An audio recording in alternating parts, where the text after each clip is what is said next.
இன்றைய நற்செய்தி, உங்கள் எல்லைகளை விஸ்தாரமாக்குவேன். யாத்ராகமம் 34:24. எல்லைகளை விரிவாக்கும் எஜமானர் இயேசுவின் நாமத்தில் உங்களை வாழ்த்துகிறேன்.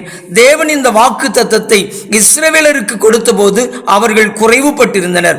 சுற்றிலும் எதிரிகள், உள்ளான மனிதனிலே பயம், கண்ணெதிரே எதையும் காண இயலாதபடி இருள் நிறைந்த வாழ்வு. இந்த நேரத்தில் தான் தேவன் சொன்னார், நான் உங்கள் எல்லைகளை விரிவாக்குவேன் என்றார்.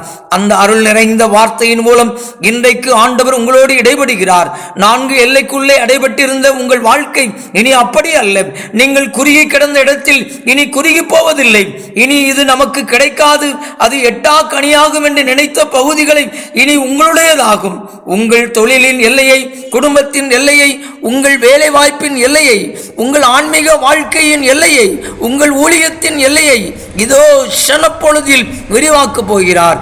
உங்கள் சிந்தனை ஒரு எல்லைக்குள்ளானது, உங்களது சூழ்நிலையும் ஒரு எல்லைக்குள்ளானது. ஆனால் சர்வ வல்லமை படைத்தவரின் ஆளுகைக்கு எல்லை கிடையாது.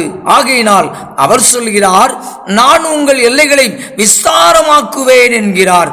விசுவாசிப்போம், சுதந்திரிப்போம் என்று சொல்லி ஆண்டவர் இன்றைக்கு உங்களை அழைக்கிறார். அவரிடத்தில் உங்கள் வாழ்க்கை ஒப்பு கொடுத்தால் உங்கள் வாழ்க்கை விஸ்தாரமாக்கப்படும்.